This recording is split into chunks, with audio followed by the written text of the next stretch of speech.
é absolutamente inacreditável. A derrota do Boric, ele coloca ali um freio, na verdade, de um movimento da esquerda da América do Sul, América Latina, que queria se contrapor ao Foro de São Paulo. O Foro de São Paulo foi criado, reunia partidos de esquerdas, entre ele e o PT, e defendia regimes autoritários. Cuba, Nicarágua, Venezuela. Então, o Boric e o Gustavo Petro achavam que precisavam renovar a agenda de esquerda no continente. Foco no meio ambiente, foco em diversidade, paridade, eles defendiam paridade entre homens e mulheres, uma agenda nova para a esquerda, que achavam que a agenda da esquerda estava muito ultrapassada. Principalmente nessa passada de pano que a esquerda faz, o PT também, para regimes autoritários, defesa intransigente da democracia. Então agora ele perdeu esse grupo Rede Futura. Foi criar Mesmo com o encerramento dos trabalhos da CPMI do INSS, nós temos novidades, viu? Isso porque a comissão começou a receber os documentos do sigilo telefônico do empresário Daniel Vorcaro, que é dono do Banco Master e investigado no âmbito da Operação Compliance Zero da Polícia Federal. Segundo as apurações de Tássio Lohan e Igor Gadelha, colunistas aqui do Metrópolis, o ministro do Supremo Tribunal Federal, Alexandre de Moraes, está entre os números da lista de contatos de Vorcaro, segundo o documento obtido pelas colunas. A esposa de Moraes, a advogada Viviane de Moraes, foi contratada pelo Banco Master por quase 4 milhões de reais. E ela recebe esse valor por mês, e um total aí de 129 milhões de reais, conforme foi revelado aí pela colunista Malu Gaspar do jornal Globo. O acordo previa a defesa de interesses junto ao Banco Central, à Receita Federal e também ao Congresso Nacional. O número de Viviane de Moraes também consta na lista de contatos de Vorcaro. 129 milhões de reais. 129 milhões de reais para a esposa de um dos ministros. Lembrando que toda a Lava Jato foi cancelada, enterrada, porque um juiz da primeira instância teria conversado com os promotores, com o Ministério Público, em mensagens que não foram periciadas, diga-se de passagem, foram, né, o caso aí da Vaza Jato, e toda a Lava Jato acabou por isso, por supostas conversas entre o então juiz Sérgio Moro e promotores, né, da Lava Jato. E agora, tudo normal. A esposa de um ministro do Supremo Tribunal Federal levar 129 milhões de reais. Sadismo do ministro Alexandre de Moraes chega a ser demoníaco. A palavra é essa, eu não vou ficar dourando pílula porque trata-se de ministro do Supremo, não. Muita gente, quando lê um relatório médico e lê, né, ultrassom detecta 2 hérnias em Bolsonaro, isso é você ler um relatório que faz parte das notícias. Mas quando você vai nas redes sociais e vê e assiste aquele vídeo que um dos filhos do presidente Bolsonaro postou, o Carlos Bolsonaro, o presidente Bolsonaro ainda, quando estava em casa, dormindo e num soluço ali que não cessava de jeito nenhum, é difícil ver porque o presidente Bolsonaro está numa masmorra. E eu acho que, se ele não tivesse colocado o nome do filho na corrida presidencial, Flávio Bolsonaro, provavelmente a imprensa, a velha e carcomida imprensa, teria esquecido o nome do presidente Jair Bolsonaro. Ontem à noite teve uma reunião dessas lideranças de centro, né? Nós tivemos aí Rueda, Ciro, Kassab e Marcos Pereira se reuniram para debater sobre a candidatura do Flávio Bolsonaro. Qual é o resultado disso, tá? Há uma percepção, um entendimento de que se o Flávio mantiver a candidatura, eles vão apoiar a candidatura do Flávio. Tá? Então, isso, assim, esse centrão que o pessoal bate tanto, e que é fundamental, né? Porque tem prefeituras, milhares de prefeituras no país, tem governos estaduais, quer dizer, eles são fundamentais para dar capilaridade, força e para viabilizar o voto na urna do Flávio Bolsonaro, não só do voto de opinião que o Flávio já tem, mas de todo o resto, né? Para fazer aquilo que a gente precisa, uma vitória brutal em 2026. Quando o mundo desabou para eles, ou seja, quando a Magnitsky foi anunciada, os políticos de esquerda vieram aqui para conversar, vieram fazer tratativas. Agora que a Magnitsky caiu, não há políticos brasileiros vindo aos Estados Unidos. O pessoal meio que jogou a toalha, falou, perdemos. O esquerdista, quando perde, ele se reorganiza. A direita, ela desanima. Então daí a gente fica se perguntando, né, quem realmente está em guerra, né? Porque se um lado, quando toma uma porrada, se reorganiza, se reagrupa, e o outro senta e chora, desculpa, mas a expressão que eu tenho para dar para os políticos brasileiros é: um lado está em guerra, o outro está brincando de videogame, né? É tão bom para o Brasil que precisa ficar sigiloso. Tudo no Brasil vai para sigilo. E aí eles ainda dizem que isso é democracia ou é bom para o Brasil. Aliás, essa história da Magnitsky, vale a gente dizer, né, que se eles negociaram algo nosso, né, em favor do Moraes, de uma pessoa específica, isso é crime.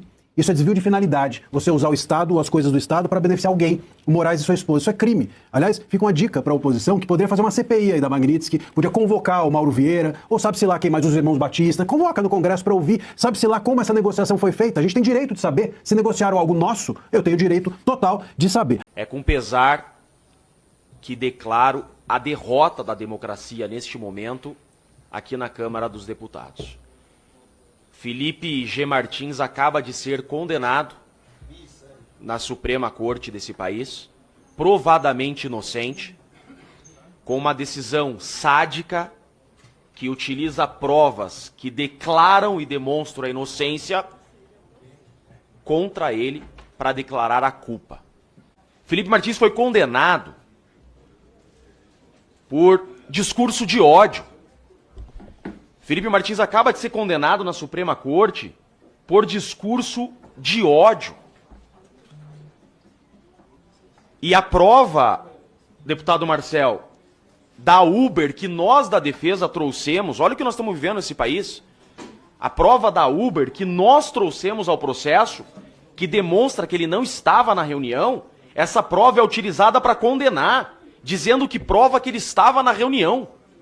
Provas sendo distorcidas a condenar. Então eu só quero deixar bem claro aqui, senhor presidente, que o que esses deputados, e isso é exercício da defesa, que esses deputados fizeram naquela data foi representar o sentimento de milhões de brasileiros que não enxergam mais no sistema de justiça a justiça. Essa casa se tornou a justiça do povo brasileiro.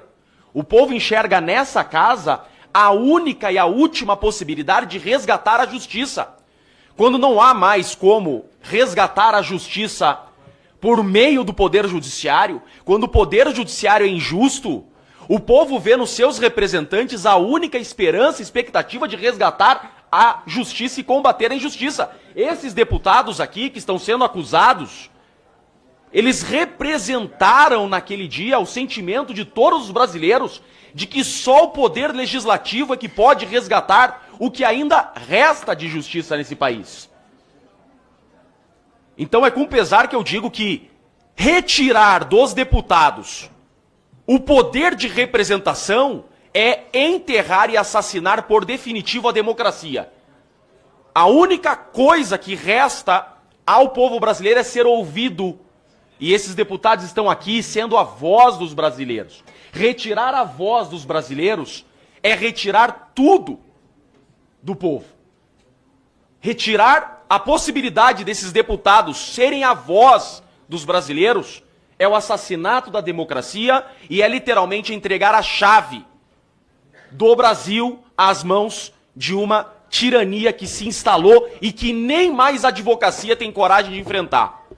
Hoje os advogados não têm mais coragem de colocar uma beca na tribuna porque têm medo de serem perseguidos. Nós estamos agora no fundo do poço. Advogados não têm mais coragem de representar seus constituintes, deputados não podem mais representar seus constituintes, senadores não têm mais coragem de representar seus constituintes. O povo não tem mais representatividade. E quem ousa se levantar contra esse governo tirano que se instalou é colocado uma corda no pescoço. Então, senhor presidente, eu agradeço a oportunidade de dizer e digo a Vossa Excelência, como presidente dessa comissão, a sua missão primeira é proteger esses parlamentares. Enquanto presidente dessa casa, a sua missão primeira é dar guarida para que os seus pares possam representar o povo. Se esses deputados forem punidos por representarem o desejo da população, de fato, nós somos uma ditadura constituída. Que essa casa utilize esse processo disciplinar a exemplo aos outros poderes, que os parlamentares não jogarão a toalha e serão o escudo da população contra a tirania que quer se instalar, senhor presidente. Durante anos, Jair Bolsonaro repetiu uma frase: governar dentro das 4 linhas da Constituição. Tentaram tratar isso como retórica vazia ou uma brincadeira com futebol. Hoje a pergunta é bem mais séria e direta. Essas 4 linhas ainda existem no Brasil? O que se vê atualmente é um país onde limites constitucionais passaram a ser interpretados conforme a conveniência de quem detém o poder. Criticar decisões judiciais virou risco jurídico. Parlamentares respondem a processos não por corrupção, mas por opinião. A Constituição, que deveria proteger o debate político, passou a ser usada como instrumento de intimidação. Quando Bolsonaro falava em limites, falava exatamente disso, da impossibilidade de usar o Estado para perseguir adversários políticos. Durante seu governo, apesar de conflitos constantes, ataques diários da imprensa e oposição aberta, não houve censura institucionalizada nem criminalização de opiniões. O embate existia, mas o jogo seguia dentro do campo. Hoje a lógica se inverteu. Questionar virou afronta, discordar virou suspeita, pedir transparência virou crime potencial. Tudo isso sob o discurso de defesa da democracia, mas com práticas que reduzem o espaço do contraditório e enfraquecem a liberdade política. Há um ponto central que não pode ser ignorado. O Senado deixou de cumprir plenamente seu papel constitucional. Cabe a ele conter excessos, exercer controle e preservar o equilíbrio entre os poderes. Isso não acontece por falta de votos ou por ausência de coragem. O resultado é um sistema cada vez mais concentrado, sem freios reais. Talvez o efeito mais profundo desse período seja outro. O brasileiro passou a enxergar o poder por dentro. Respeitar as 4 linhas nunca foi sinônimo de submissão. Sempre significou agir com verdade, transparência e coragem, sem transformar divergência em crime e sem tratar o cidadão como ameaça.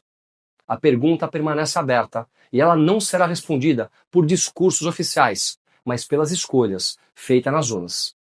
Porque no final, quem decide se o país volta a jogar dentro das regras é o eleitor. Meu nome é Tomé Abduche e eu jamais desistirei do Brasil. E vejam só, antes de começar a falar do Flávio, só trazer aqui umas pequenas coisas, como isso daqui. Vocês viram, a gente comentou ontem, mostrei o vídeo do Zezé de Camargo. O Zezé pediu para cancelarem o especial dele no SBT. O Notícias da TV do UOL até noticia a verdade, tá ali, ó. Zezé de Camargo pede, ele que pediu pro SBT cancelar o especial de Natal. Foi o Zezé que pediu, ele que pediu. Aí o que é que a Globo faz?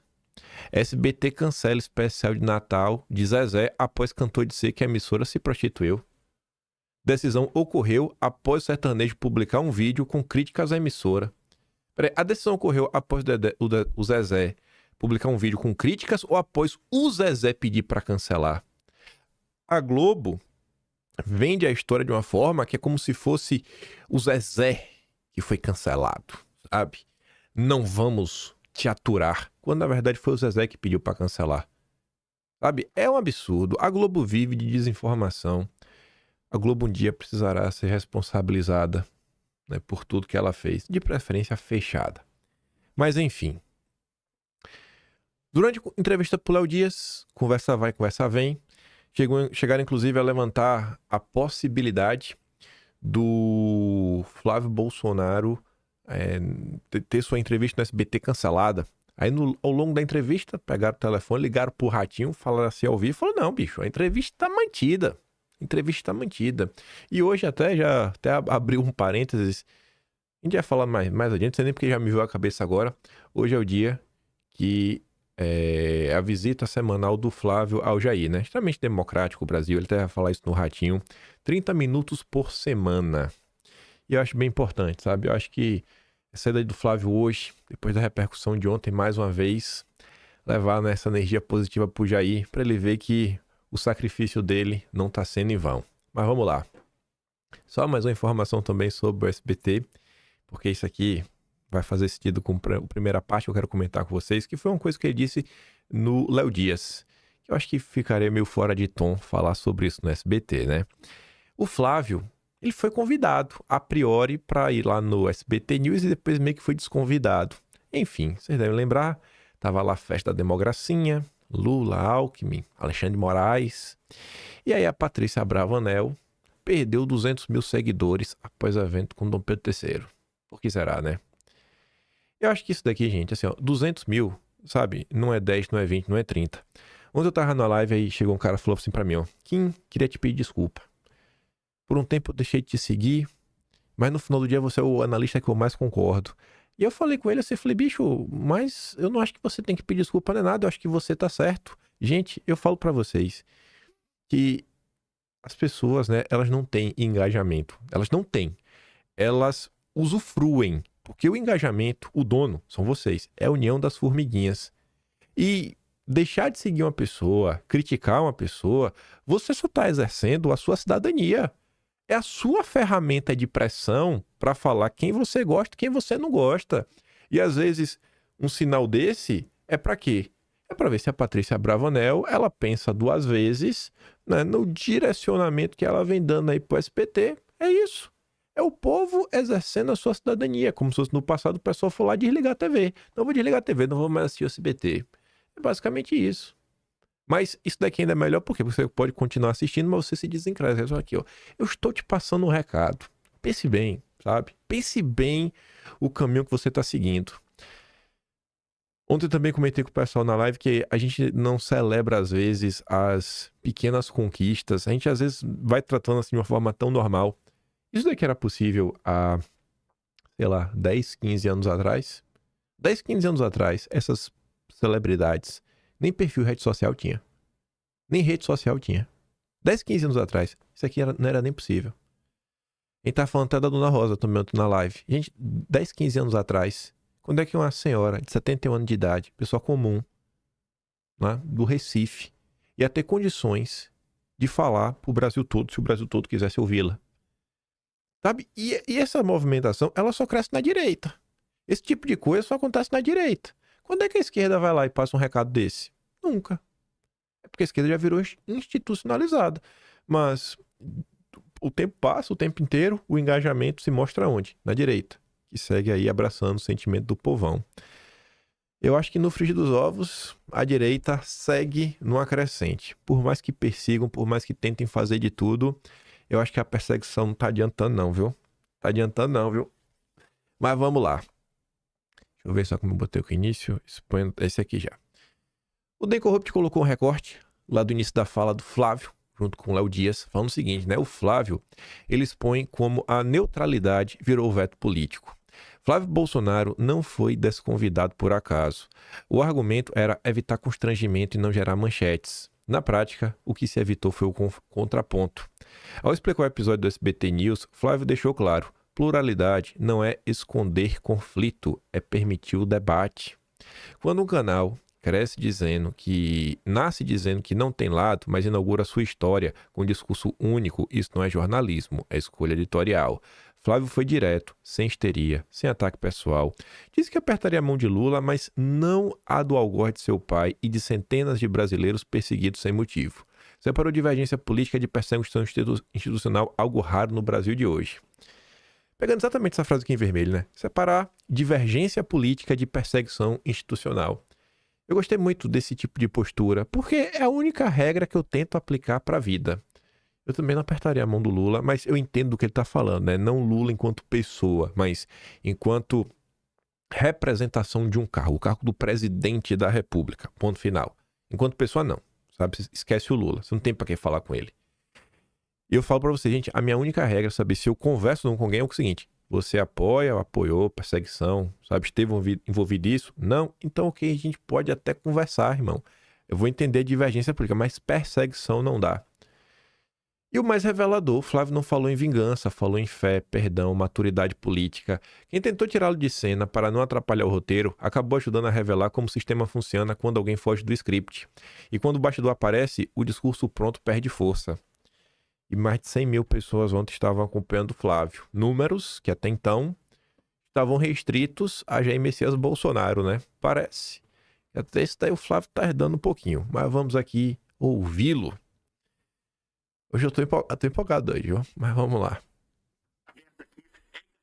vir aqui na quarta-feira. É isso. Isso daqui é um palanque e todos terão espaço. Eu estava com outra programação hoje, estava lá articulando um monte de coisa no Senado Federal. Eu ia para Brasília te entrevistar. Você ia para Brasília, acabou que, enfim, teve essa confusão aí com relação ao SBT e a gente veio para cá para me explica o que houve. Você foi desconvidado do evento da SBT News? Não sei. Léo, vamos lá. Eu estava com a previsão de ir nesse evento. Eu te confesso que eu não sabia quem ia nesse evento. Para mim, ia estar o presidente da República. Eu estando também, não vejo problema nenhum, até para manifestar, como o SBT sempre foi, abrindo as portas para todo mundo, mostrando que não tem lado, como sempre foi com o Silvio. Né? Sempre me respeitou demais.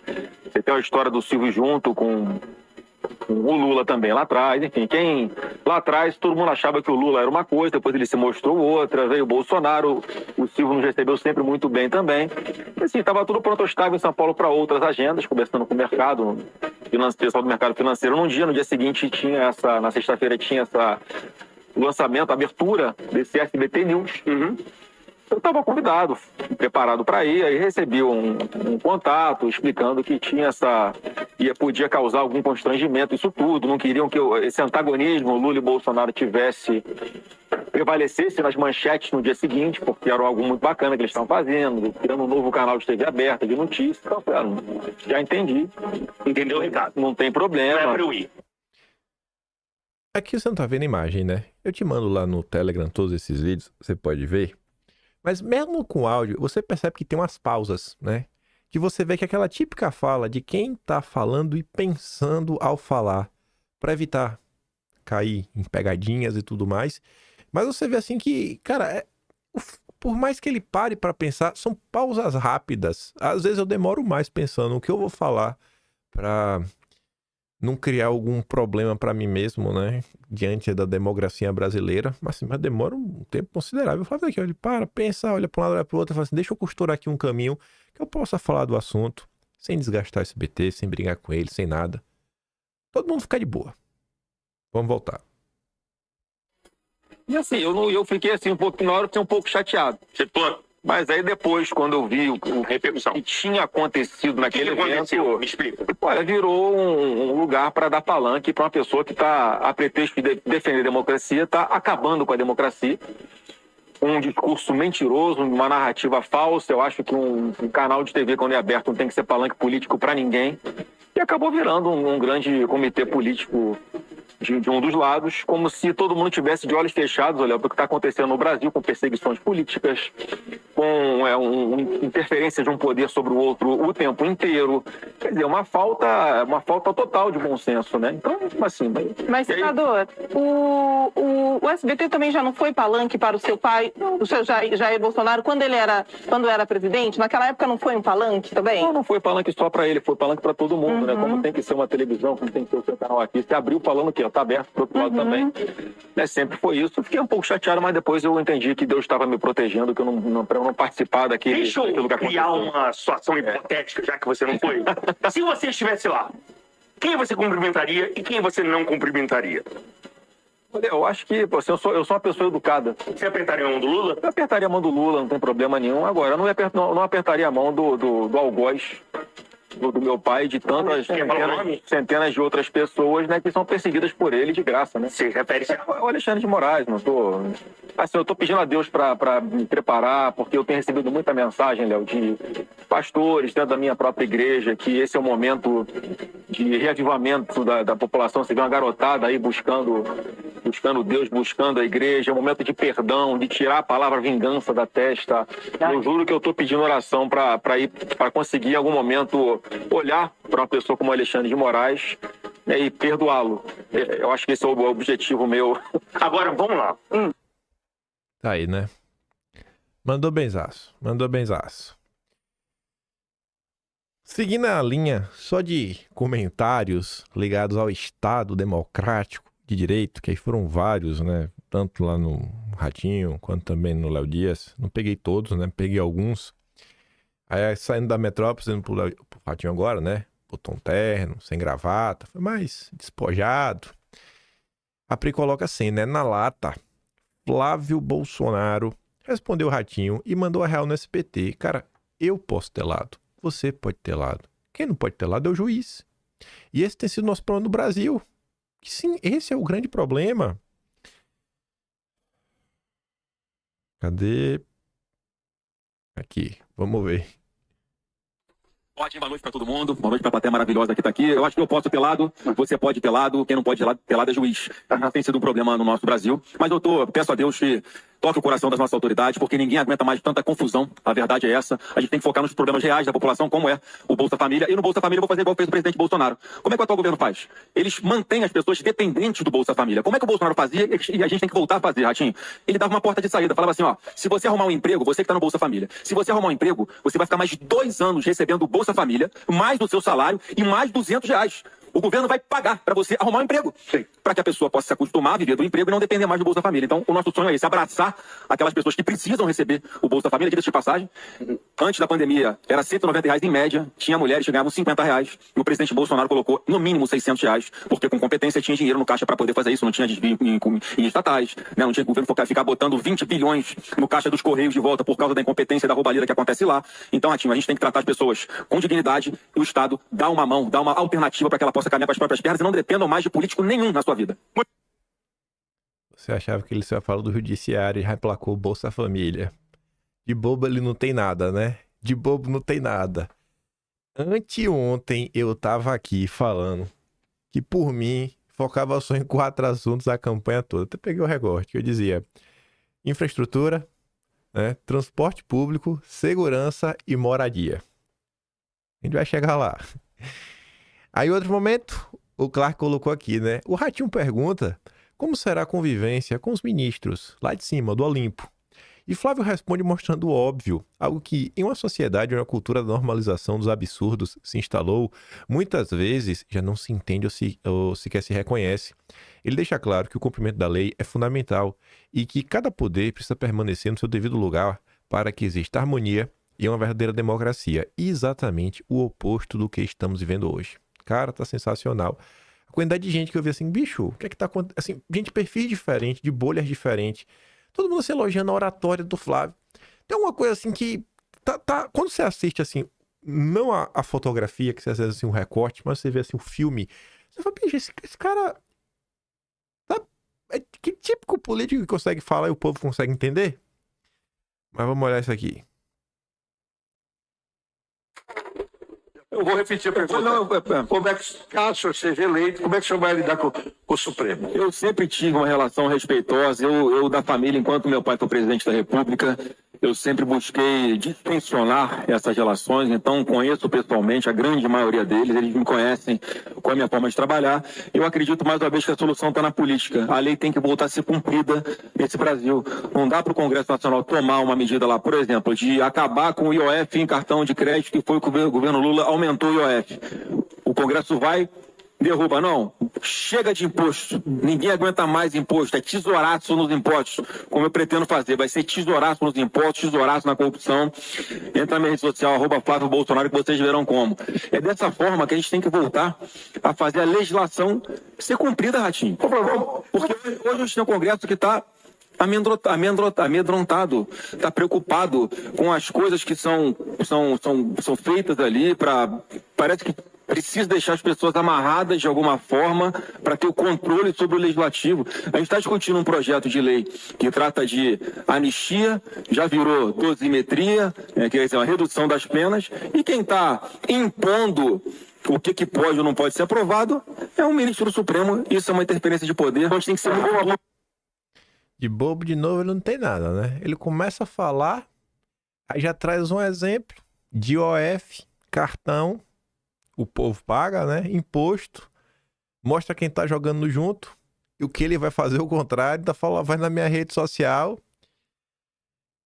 Você vê que o cara não tá na maluquice, não tá na... O Flávio tá mostrando assim, né? Que tá ficando legal. Tá ficando bom de ver. Aí aqui foi outra pergunta, também foi boa, foi do Décio, um cara de cabelo branco. Seu pai sempre falou de respeitar as 4 linhas. O atual governo teria sido esquecido de respeitar essas 4 linhas? Falando do Lula, né? Aí o Flávio diz, estão jogando fora das 4 linhas. Eu acho que isso será resolvido dentro da política, com votos em pessoas de coragem para mudar esse cenário. Faz aquela fala bem de boa, né? Na maciota, bem politicão. Mas vamos aqui ver. Essa, aqui.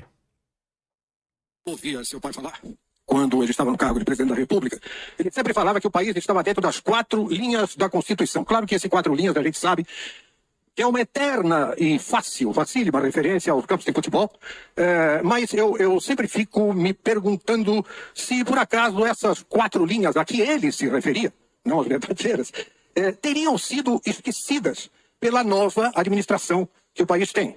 Qual é a sua opinião a respeito disso? E se o senhor se os Bolsonaro voltassem ao poder, o que seriam essas 4 linhas e como é que o senhor as restabeleceria?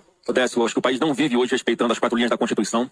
Na minha opinião, a gente tem uma máquina pública voltada para perseguir adversário político. Hoje você tem 70% dos parlamentares que respondem a processo no Supremo, Ratinho. 70% dos parlamentares que respondem a processo no STF não é por corrupção, é por falar. Isso é interpretado, você criticar uma decisão de um ministro é interpretado como um atentado contra a democracia. Você pedir mais transparência e segurança no processo eleitoral, você está atentando contra a democracia. Então tá tudo errado. Estão jogando fora das 4 linhas, sim, o que não aconteceu no governo do presidente Bolsonaro. Agora, como é que eu acho que resolve isso? Mais uma vez, é na política e no voto. Porque cada vez mais a população entende que, ao escolher um presidente da República, ele não faz nada sozinho, tem que votar num deputado, num senador, que siga a mesma linha. Qual é o papel do Senado? É o Senado que teria que fazer esse controle, essa corregedoria do STF. E hoje não faz por quê? Porque não tem número suficiente, ou muitas vezes não tem vontade, ou muitas vezes não tem coragem. O fato é que o papel que o Senado deveria desempenhar, não desempenha. E isso quem pode dar resposta é o eleitor, escolhendo aquelas pessoas que pensam como aquele candidato a presidente que você vai escolher. Então eu acho que isso é mais um legado do presidente Bolsonaro, que hoje você sabe como funcionam as entranhas do poder em Brasília, você sabe os nomes dos ministros do STF, você não sabe escalar a seleção brasileira de futebol. Então política virou um assunto de bar, isso é muito saudável na nossa população, e é isso que a gente pretende fazer sempre com a verdade, olhando no olho, sem medo de represálias, porque o Brasil precisa disso, de alguém que de fato enfrente isso, não de forma belicosa, mas de forma assim, aberta, conversando, esclarecendo, porque a gente não tem que ir atrás de voto, a gente tem que ir atrás de conscientizar a população, é isso que eu procuro fazer. Eu vou te fazer uma pergunta. Vocês sabem o quanto eu defendo politizar as pessoas, explicar como as coisas funcionam. E não é possível que você não viu nos últimos dias eu falar alguma vez da importância de ter um presidente da República verdadeiramente de direita, porque isso fortalece e ajuda a eleger mais senadores e mais deputados. O que é que o Flávio está fazendo aqui? Exatamente pontuando nessa direção. Olha, gente, nem tudo o presidente da República consegue fazer, precisa também do Senado, precisa da Câmara, então a gente precisa dos votos disso, nessa direção. É esse trabalhinho que vai sendo feito, sabe? Entrevista aqui, entrevista lá, e vai, e repete, que quando abrir, né, o resultado final, você vê que você elegeu uma bancada grande, alinhada aos valores representados aqui pelo bolsonarismo. O Flávio mandou bem, velho. Mandou bem. Não é bobo, não. E no jeito. Eu acho que o Flávio adotou um tom condizente com o programa. Tu acha que no programa do Ratinho o Flávio entrar na questão e ia começar a falar, assim, ele já falou, ó, você precisa de pessoas alinhadas a tal, pipipi, popopô. Será que ele tem que falar, não, olha, a gente precisa na Câmara eleger 308 deputados federais, no Senado 49, porque esse é o número necessário para aprovar uma PEC. Sabe que o povo sabe lá o que é uma PEC, e a partir disso daqui a gente não só vai apoiar a PEC, a gente vai ter também agora a possibilidade de eleger o presidente da Câmara, o presidente do Senado e conseguir a presidência das principais comissões, como a CCJ. Tu acha que o cara que tá assistindo o Ratinho, ele vai conseguir pegar o fio da meada? Acho que vai ficar meio complicado. Colocou o discurso importante. O público que assiste o Ratinho falou, velho, a gente precisa de gente alinhada. O presidente da República não faz tudo sozinho. Olha, hoje muita gente consegue, sabe inclusive o nome dos ministros, mas sabe da seleção brasileira. Pegou um ponto aí que qualquer brasileiro, que ainda que não sabe o nome dos 11, de 2, 3 ele sabe. E das seleções que não sabe de quase ninguém. Para ilustrar o que o Flávio tá falando, é 70% o bicho investigado pelo Supremo, não é por crime de corrupção não, às vezes é isso, aquilo, outro. Não sei se chega também a ser 70%. Só que o Eduardo ontem colocou isso daqui. Não sei se foi já pensando que o Flávio iria falar ou não. Eu realmente não sei. Tô falando de verdade, de coração mesmo, mas tá ali, ó. Diversos favoritos da direita para o Senado na eleição de 2026 já foram mapeados. Polícia Federal indicia o Gaia, o filho dele, assessores por ação criminosa e falsidade ideológica. Isso dia 11 agora, 11 de dezembro. Moraes cita Felipe Barros, inquérito contra o Eduardo Bolsonaro, 27 de julho. E agora dia 12 de dezembro. Deputado federal fica inelegível por condenação de violência política de gênero contra Camila Valadão. Violência política de gênero. Imagina o que é isso, né? Não é que ele agrediu fisicamente alguém, não, viu? Ele só falou que não devia. Essa fala aqui seria interessante ver esse vídeo. Eu mando lá para vocês darem uma olhada. Olha a legenda que o Rafael Gloves colocou e a resposta que o Censored Citizen colocou, né? O Gloves comenta: eu não vou falar nada. Apenas observem a plateia atrás. E a fala do Flávio na direção de explicar a perseguição que Bolsonaro está sofrendo. Se tem uma coisa que o ser humano consegue entender é perseguição. Eu acho que o ser humano não gosta de ver perseguição. E abaixo o Censored Citizen coloca o último frame desse clipe. Ela tá horrorizada com o que ela acabou de ouvir, incrédula, sem chão. E se você ouve assim, a plateia atrás do povo tá assim, ó, balançando a cabeça. Rapaz, velho, isso aí é sacanagem mesmo, viu, que estão falando com o Bolsonaro. Isso é sacanagem, viu? Mas vamos ver aqui. Esse daqui, ó. Flávio, eu ia fazer uma pergunta, mas você acabou de responder de onde veio essa decisão da sua candidatura, né? Eu quero saber se você tem visitado o Bolsonaro. Pois é, você sabe que eu tenho... Como é que ele está o Bolsonaro hoje? Ele está num quarto de 12 metros quadrados, trancado na chave 22 horas por dia. Ele pode sair por 2 horas para tomar aquele chamado banho de sol, mas é um espaço menor do que isso, bem menor do que isso aqui, de cimento, parede branca, não tem uma flor para ele olhar, não tem uma planta para ele conversar, né, se ele quisesse. Uma pessoa inocente que não cometeu crime nenhum, e eu tenho 30 minutos por semana para falar com ele. Então estou aqui com você hoje, vou pegar o avião o mais rápido possível, porque o horário meu de visita é amanhã, de 9 às 11 da manhã, e vou lá para dar um abraço nele, levar o moral dele, e sempre pedindo a Deus que cuide da saúde dele, da cabeça dele, porque eu tenho certeza que o projeto de Deus para ele, para essa nação, é muito grande, e ele tem um papel importantíssimo nisso, uma relevância gigantesca, que ele mostrou para o Brasil que tem um caminho a ser seguido, que não é o caminho da corrupção, que não é o caminho de passar a mão na cabeça de bandido, que é um caminho diferente desse de dizer que traficante é vítima de usuário, que é um caminho diferente desse de querer fazer uma política de desencarceramento. A gente tem que ser linha dura na segurança pública, ninguém aguenta mais tomar pistolada na cabeça, ciclista morrendo por causa de celular, mulher morrendo porque não quis dar uma bolsa para um marginal menor de idade. Então a gente tem que ser muito duro, muito firme, reduzir a maioridade penal, deixar a legislação penal mais dura, e esse é o caminho que a gente vai buscar oferecer para o Brasil, por exemplo, na segurança pública. Fala aí, né? Flávio, fala de segurança, irmão. Fala de segurança, fala de segurança. Aí o cara começa a falar do Jair. E você pode parecer bobagem, não vai explicar, pô, a sala do Jair é assim, o cara sai, tudo de cimento, nem uma flor tem. O cara vai te construindo assim, algumas coisas que vê algumas imagens na cabeça e fala, rapaz, velho, é safadeza mesmo que estão falando com o Bolsonaro, viu? Ô povo desgraçado. Esse recorte aqui tem outra coisa curiosa, né? A Pamela destaca a similaridade visual que o Flávio tem do Jair, que realmente os dois são bem parecidos. E o Ratinho até se confunde, chama ele de Bolsonaro. Fala, Bolsonaro foi Flávio. Ela coloca, né? Ratinho chama Flávio de Bolsonaro, ao se despedir do senador. A semelhança física entre pai e filho é realmente incrível.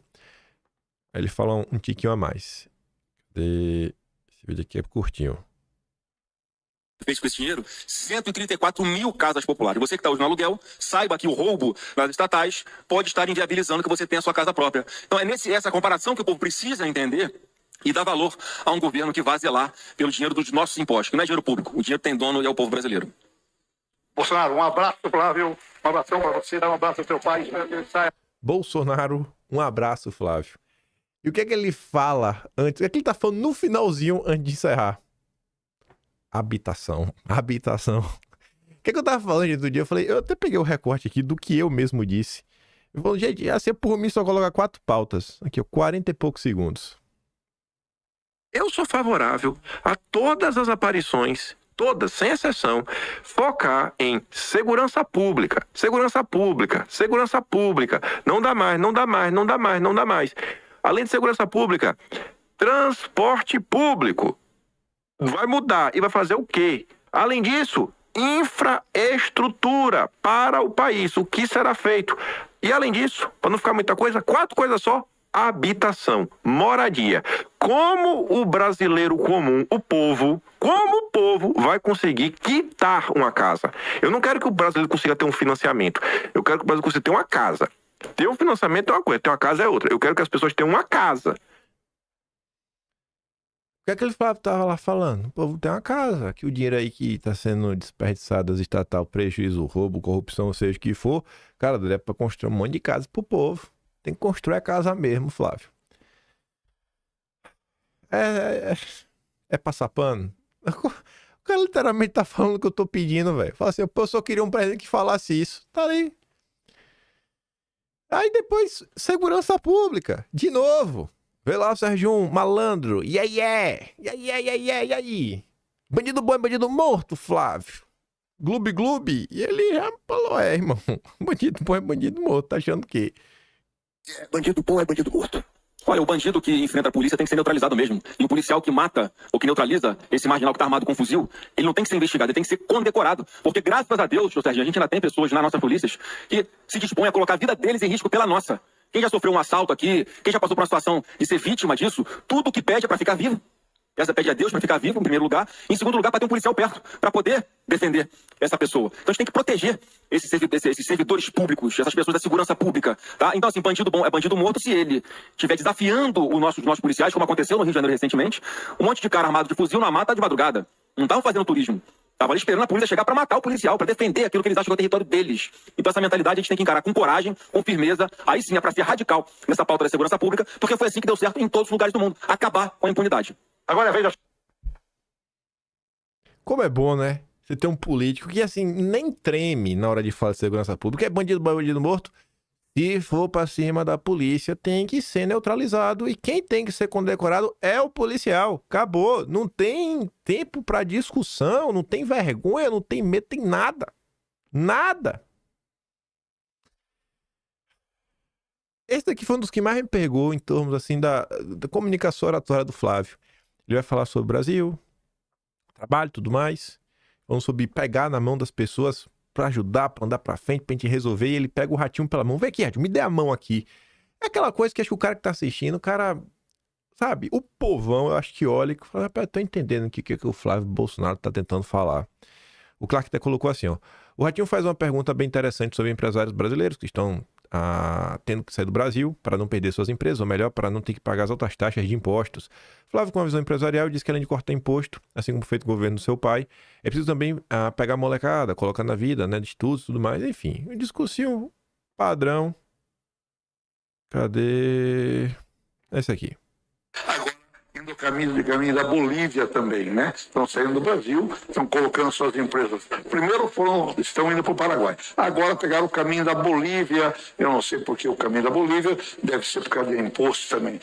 Você tem algum caminho para esses empresários deixarem de sair do país? Sim, o caminho, mais uma vez, é o tesouraço, cortar imposto sem pena, como fez o presidente Bolsonaro, desburocratização, segurança jurídica, parar de olhar para o empreendedor como se fosse um demônio, alguém que enriqueceu porque roubou alguém. Não, são essas pessoas que geram os empregos.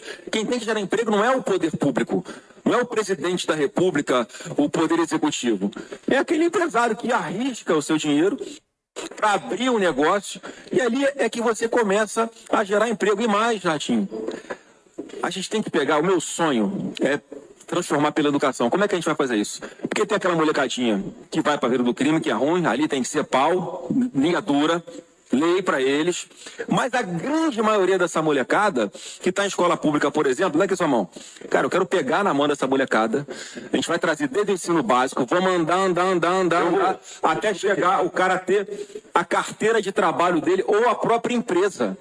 É essa mentalidade que a nossa garotada tem que ter de estudar tecnologia da informação, ciência, tecnologia, matemática, português, ciências. Acabar com o neném. É só isso que precisa. Tudo nem trabalha. Tem que acabar. A garotada está estudando, Ratinho, e fica preocupada, tipo assim, não tem expectativa de futuro, acha que nunca vai conseguir um emprego, nunca vai conseguir abrir a própria empresa. Então essa mentalidade que cabe ao poder público fazer, e isso que a gente tem que fazer no campo da educação. Tem que ter emprego. O povo quer trabalhar. Tem que ter emprego. Tá certíssimo. E, gente, nesse ponto aqui só tem uma coisa que eu acho que se eu fosse falar, eu não falaria. Eu, em vez de falar o seguinte, quem tem que gerar emprego é o setor privado, eu só falaria o seguinte, a gente tem que gerar emprego. Acabou. Eu só falaria isso. eu não especificaria. Porque, por exemplo, segurança pública. Será que com o efetivo que a gente tem aí de policiais, a gente consegue lidar com tudo que está acontecendo? Será que às vezes não precisa fazer concurso? Seja para as PMs, seja para Polícia Federal, Rodoviária Federal, enfim, o que quer que seja. Quando você faz um concurso desse, você está contratando. Se o Estado vai oferecer, como ele estava falando, assim, bicho, o dinheiro ali das estatais de prejuízo, a gente podia fazer fazendo casa. Se o Estado sempre tem isso daí, um programa habitacional, isso também não gera emprego e tudo mais. Então, eu não me restringiria. Eu não colocaria nenhum tipo de amarra. Se fosse eu, só falaria. Temos que ter emprego. Temos que ter emprego. E vida que segue. Porque no final do dia, irmão, emprego é emprego. Se o cara tá trabalhando ali, sabe, que você é por contrato, assim, 1 ano, que tem ali uma obra, uma ponte, uma rodovia, o que quer que seja, se vai ser emprego. Porque lá na frente, depois o pessoal não reclama de você mesmo. E uma fala que o Flávio fez, basicamente, o assunto é meio que o mesmo, mas você vê que o tom é totalmente diferente. Ele vai fazer por Ratinho 1 e depois vocês vão ver no Léo Dias, que é comentando sobre comunicação, que sim, foi um dos calcanhares de Aquiles do governo Bolsonaro. E teve um comentário na internet deveras bacana do companheiro Mafinha, que ele fala sobre defender políticos, e ele fala do Flávio Bolsonaro. Mas antes de a gente chegar lá, vamos por partes. O Gil Diniz coloca e diz o seguinte, ó, Flávio diz que o pai apenas reagia a ataques que sofria, mas defende uma comunicação diferente. Não tá errado? O Jair realmente era alvo de ataque constantemente.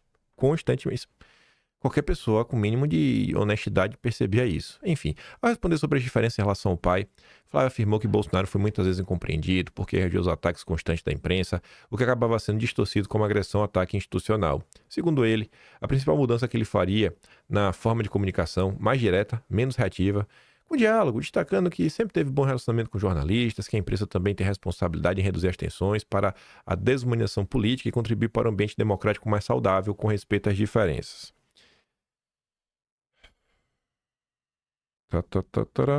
Aqui. Sônia Lima.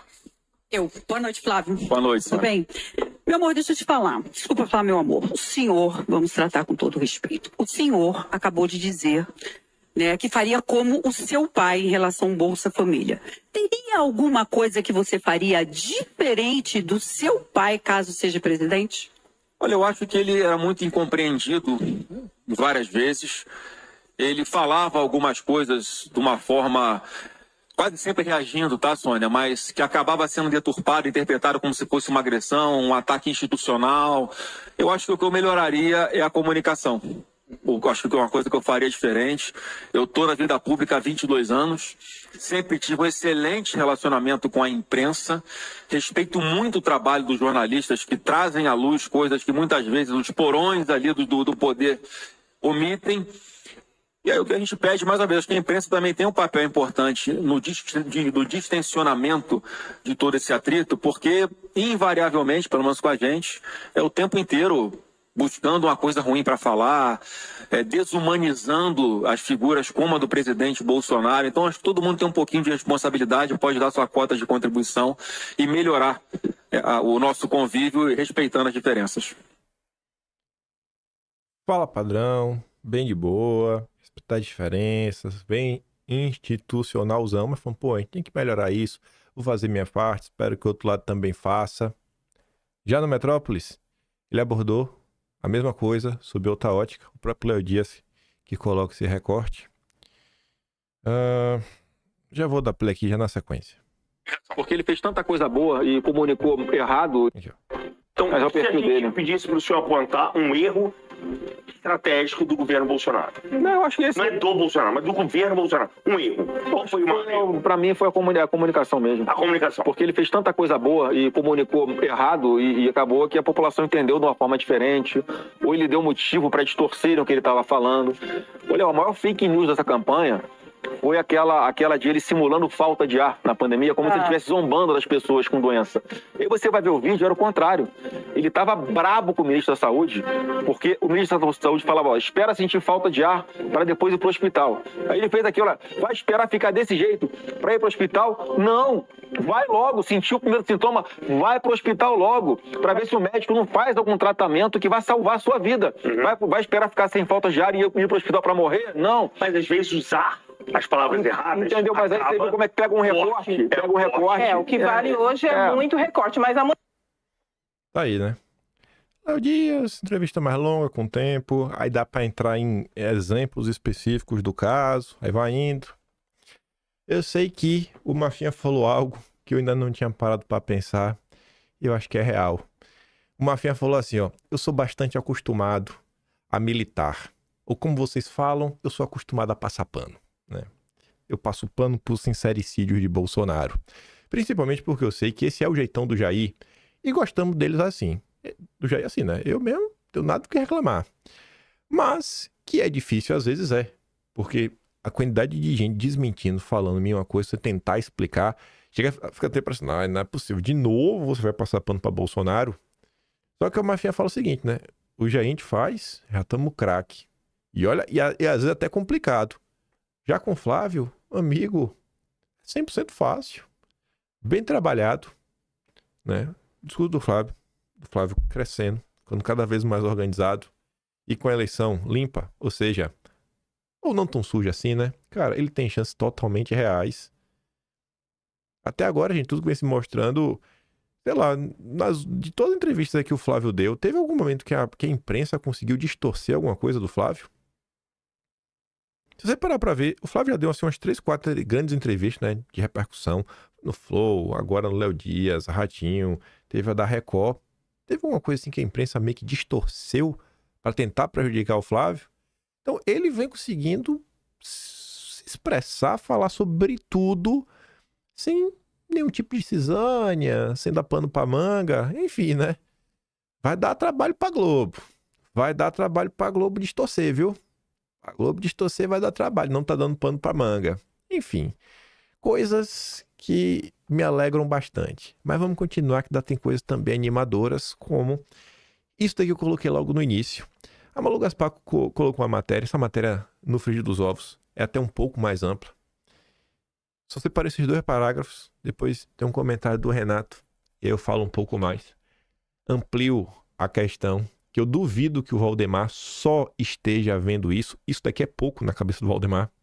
Isso daqui é pouquíssimo. O cálculo de Valdemar para ir até o fim com Flávio Bolsonaro, mesmo preferindo Tarcísio 26. O cálculo de Valdemar é que, mesmo que Flávio perca, ele, né, o Valdemar e o PL ganham. Existe vitória até na derrota. O maior projeto do Valdemar é vitaminar a bancada do partido no Congresso, elegendo ao menos 120 deputados e 20 senadores. Hoje a bancada tem 95 na Câmara e 12 no Senado. De acordo com as contas feitas por Valdemar, a partir de pesquisas e levantamentos regionais, os votos do bolsonarismo são mais do que suficientes para atingir a meta. Aí veja só, para quem está dizendo que a candidatura do Flávio é só um balão de ensaio. Renato Posta falando o seguinte: Valdemar sabe que a candidatura do Flávio, com o sobrenome Bolsonaro, tende a puxar a base parlamentar da direita para um mesmo eixo. Não por afinidade ideológica, né, refinada, mas por instinto político. Onde está a força, a base se aproxima. Sem um Bolsonaro no topo da chapa, o movimento é outro. A base se dispersa. Deputados e senadores passam a agir de forma individual, negociando espaço em diferentes partidos. Para qualquer liderança partidária, isso significa menos previsibilidade e menos capacidade de organizar o jogo. É esse tipo de fragmentação que muitos preferem ver. Com o Bolsonaro liderando, o cenário muda. A base se concentra, um partido ganha centralidade e o campo fica mais difícil de ser controlado de fora. Nos bastidores circula a conta de algo em torno de 120 deputados, 20 senadores. No Congresso, é força suficiente para travar pautas, pressionar decisões e deixar de ser figurante. É por isso que surgem tantas notas tentando tratar a candidatura do Flávio como algo de mentirinha, não é leitura eleitoral. É uma tentativa de esvaziar no discurso o movimento que desorganiza o arranjo atual. Aí vamos lá. que o Flávio já tá falando. Olha, gente, o presidente não faz tudo sozinho, precisa de uma bancada, precisa disso, precisa daquilo outro. Quando o Renato fala, né, cara, sem um Bolsonaro liderando, a coisa desorganiza, não tem tanta previsibilidade, aí cada um meio que começa a agir por si mesmo. Porque, pensa o seguinte, se o candidato for o Tarcísio, será que o Tarcísio vai sair pelo PL? E ainda que o Tarcísio sair pelo PL, o Tarcísio representa a direita, bolsonarista, pode até ser o candidato assim, alinhado. Mas se você já está abrindo mão, né, de votar no Bolsonaro para votar no Tarcísio, porque é mais alinhado a Bolsonaro, por que um político deveria estar no PL, né, para receber também o seu voto? Ele pode estar no União Brasil, no PP, no Novo, no Republicanos. Agora, você ter na urna o nome Bolsonaro, será que a turma não vai querer estar no PL? O 22, o mesmo 22 do Bolsonaro, tu poder usar o mesmo 22? E aí? Você estando no mesmo partido não é mais fácil até na hora de fazer santinho, organizar sua estratégia e tudo mais? Então assim, pro Valdemar, em termos de partido, isso é muito melhor. De forma indiscutível. Só nisso, para você ter realmente um blocão organizado. Fora o discurso que ajuda e reforça a eleger mais deputados e senadores. Aí depois você pega. Imagine você realmente conseguir 120 e 20. Gente, sabe o que é que significa ter 20 senadores? Você tem 50% do número de votos necessários para eleger o presidente do Senado. Você tem 50%, que são 41, você tem 20. Quase 50, né? Tô arredondando. 49 e pouco. Na Câmara, você basicamente tem 50% para eleger o presidente da Câmara. E mais, em ambos os casos, né, você tem 25% da casa. Quanto isso significa em termos de poder? Poder quando se fala sobre comissões, escolher as principais, as melhores, pelo menos 5 comissões com esse número. Imagine a capacidade de veto de determinadas agendas que você queira colocar para andar e tirar.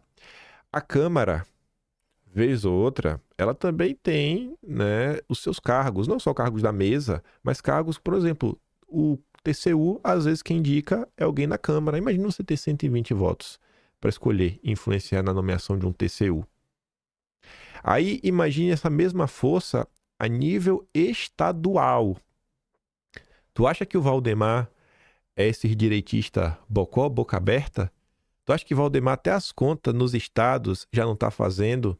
Que ele sabe o seguinte, irmão, nenhum governador governa assim, sem conversar com a nossa bancada. E mais uma vez, quantos cargos isso significa? Quantas secretarias isso significa? Que vai acabar elegendo gente. A direita pode não ter ninguém para colocar nas vagas, mas tenha certeza que o Valdemar tem. E isso pro Valdemar é poder. Valdemar é um animal político. Óbvio que o Valdemar quer poder. Então assim, você olha para a candidatura do Flávio pelas mais diversas óticas. Ela é viável em todos os pontos. Ela é desejada por diversas alas diferentes. Não só a ideológica, mas o próprio Valdemar é interessante para o PL. É muito interessante para o PL. Não tem nem o que falar disso daí. Nenhum partido que quer ser grande pode chegar na eleição presidencial e não ter candidato. É básico do básico do básico. A candidatura do Flávio é real. E aí quando o pessoal fica nesse papo, não, tem que ver que é balão de ensaio, é o quê? É uma tentativa de pegar aquele empresário que pode ser um possível doador, aquele empresário que talvez não doe, mas, poxa, faria um evento, traria mais pessoas, iria ajudar a construir a imagem de um candidato a presidente e falar, pô, não sei se eu vou fazer isso agora não, vou esperar até abril do ano que vem, né, ver se é de verdade mesmo, se é balão de ensaio. Então você vai minando a pré-campanha do Flávio. É isso que a turma quer fazer também no final do dia. É o nosso futuro presidente, 1º de janeiro de 2027. Eu em Brasília, do lado do Jair. Aí de quem não me colocar lá. Lula e Bolsonaro dão uma banana para o Centrão de olho em 26. Qualquer pessoa honesta sabe quem tem votos no Brasil é o Lula e Bolsonaro. Acabou, não ter quem tem voto, gente. Pode chorar, pode espernear. O dono do voto é Bolsonaro. Líderes de seus respectivos campos políticos, Lula e Bolsonaro parecem ter tomado consciência de que não precisa agradar os partidos do Centrão para ter vantagem eleitoral em 26. A dupla deu uma banana para alguns dos principais caciques políticos do bloco e tomou decisões que vão na contramão da vontade do grupo. Apesar de esperança de cacique do Centrão de que Bolsonaro recue da ideia, bolsonaristas dizem que a decisão de lançar Flávio é irreversível, pois Bolsonaro precisa ver o seu sobrenome na disputa. Não acho que é só isso, né? Eu acho que Bolsonaro não sacrificou a própria vida para manter o Brasil nas mãos do Centrão, né? Senão não tinha nem começado a brigar com o regime. Aí a Globo publicou a matéria que serve também de muita reflexão para só entender como é que funciona a política por dentro. Na hora que você está no poder, todo mundo quer ser seu amigo. Quando você não está no poder, aí, né, calma lá. Além disso, não existe nenhuma força no mundo inteiro que essa força seja 100% numa mesma direção. Uma força setorial, ou seja, agronegócio tem diversas alas. A Bíblia, que está falando que setores religiosos tem diversas frentes. Bala, segurança pública, tem diversas frentes. Nenhum setor é 100% um lado, 100% o outro. E essa matéria também deixa clara. Aí diz o seguinte: Boi, Bíblia e Bala, né? A bancada BBB. Setores que deram sustentação ao governo Bolsonaro resistem à candidatura do Flávio. Aí você começa a ler a matéria e você vai entendendo os pormenores. Alvo de resistência por parte de caciques do Centrão. Flávio também tem enfrentado resistência em outros setores.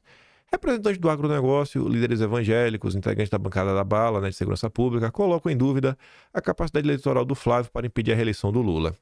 Indicam ver o Tarcísio como o nome mais bem posicionado para reorganizar a direita na disputa do ano que vem. Interlocutores desses setores afirmam, porém, que é preciso dar um prazo para que o senador possa testar sua viabilidade política. A avaliação é que Flávio, se ele não conseguir agregar apoio em 2 meses, é necessário deixar o caminho livre para outro nome. Mas ele tem apoio do povo, o povo está com ele, é isso que importa. Ele não precisa de apoio de mais ninguém. Vocês podem subir no barco ou não. Contenção a Tarcísio. A leitura entre líderes desses partidos do Centrão e integrantes da chamada a bancada BBB é que o movimento de Bolsonaro lançar o filho como candidato teve como objetivo impedir que Tarcísio avançasse como nome alternativo ao seu enquanto está impedido de atuar politicamente. É Bolsonaro mesmo que é mesquinho a esse ponto. As pessoas não conseguem aceitar a possibilidade de você ter um político no Brasil que tenha algum objetivo altruísta, que verdadeiramente goste do país, que verdadeiramente seja um patriota. Eles não conseguem acreditar que Bolsonaro pode ser isso. Bolsonaro mantém esperanças de conseguir anistia e escapar da pena para voltar a se candidatar. Flávio, na visão desse grupo, seguraria a vaga para o pai. Vocês estão julgando o Jair pela régua moral de vocês, né? Pela falta de caráter que essa turma tem. Um dos exemplos é a falta de apoio entre representantes do agro. Nomes do setor afirmam que Flávio é visto como figura lateral, sem atuação consistente em agendas consideradas prioritárias pelo grupo. Aí veja agora, né? O que é prioritário? Crédito rural, dinheiro, regularização fundiária, que o governo Bolsonaro fez bastante, e abertura de mercados. Fazer lobby em outros países. O agro, o pequeno produtor, eu acho que ele nem vende para outros países, né? A turma do agro, né? Aí você começa a perguntar, né? Quem é a turma do agronegócio que está mais preocupado com essa questão de abertura de mercados? É o agroexportador, que normalmente é aquele grandão, tipo JBS, Marfrig, Minerva, que é um pessoal que não é muito de direita não, né? Já Tarcísio é apontado como alguém com serviços prestados à área, né? Tarcísio é maravilhoso. Aí você vê com quem a Globo vai falar? Arnaldo Jardim, vice-presidente da FPA. O governador paulista já era percebido como opção natural ao Planalto. Sabe quem é Arnaldo Jardim? Foi o cara que trouxe o Klaus Schwab para o Brasil em maio de 2023. Lembra que o Klaus Schwab foi se encontrar com o Tarcísio? Foi o Arnaldo Jardim que trouxe. É um globalista. Eu botasse nome, eu não vou colocar esse nome porque acho que é demais, mas se eu colocasse no título do vídeo, lobista de Klaus Schwab defende Tarcísio, eu ia estar mentindo? Não ia, só estou descrevendo que é o Arnaldo Jardim. Atuação, né, veemente para incluir toda a agenda verde, a agenda SG na reforma tributária, que contou com o apoio do Tarcísio. Esse é o Arnaldo Jardim. Também já aprontou muito mais. Acho que os setores produtivos pressionarão para que Tarcísio lance a candidatura. Flávio vai andar no bolsonarismo sem apoio dos outros segmentos. Tarcísio tem trajetória no agro, já Flávio é um total desconhecido. Ninguém conhece o Flávio, né?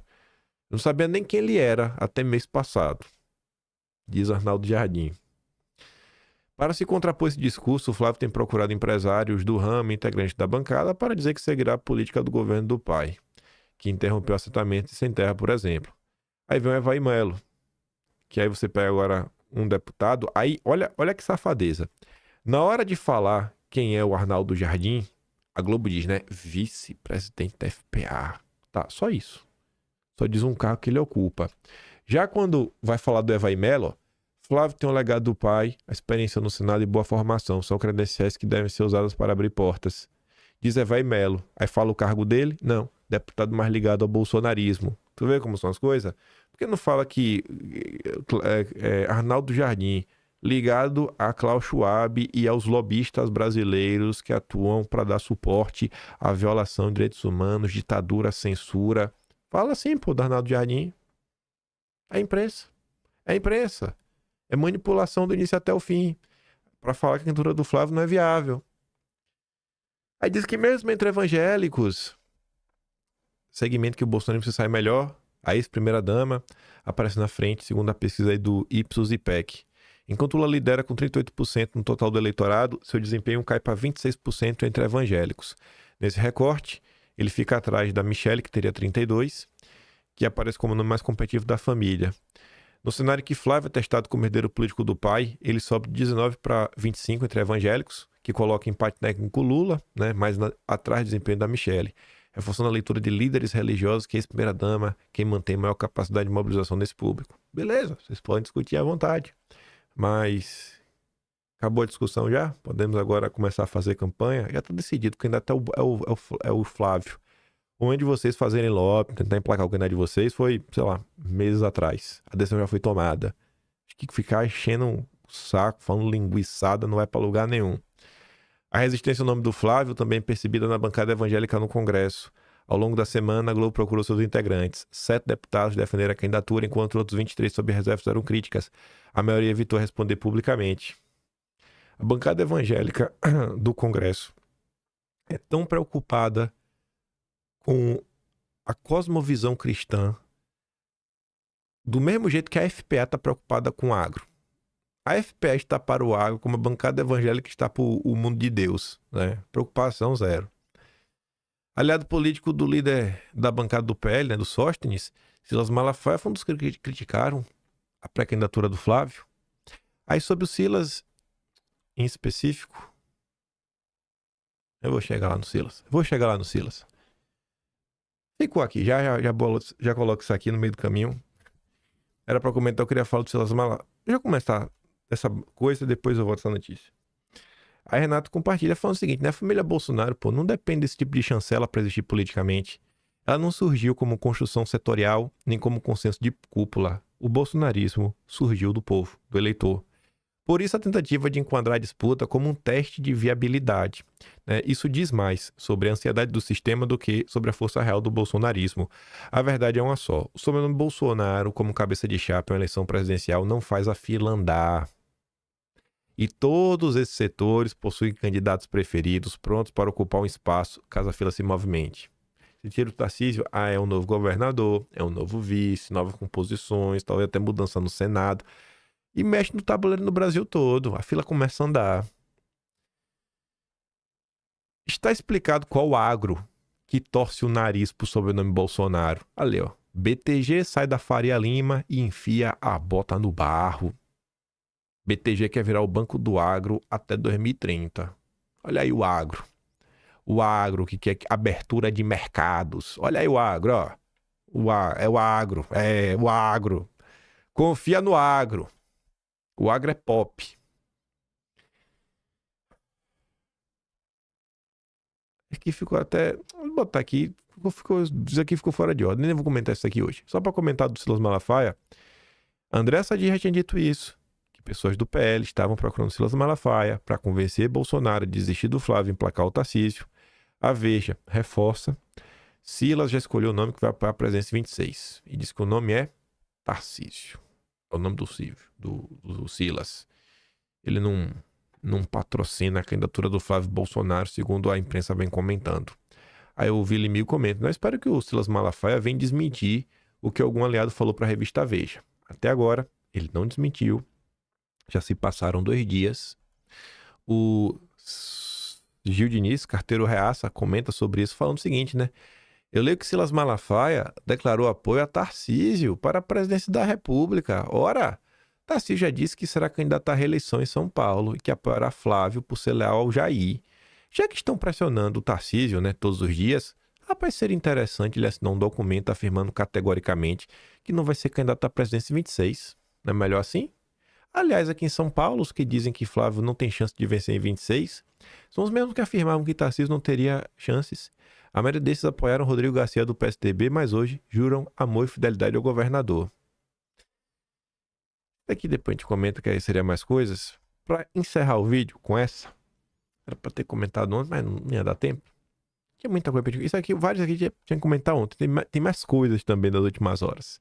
E algumas polêmicas na direita, mas vai ficar para depois.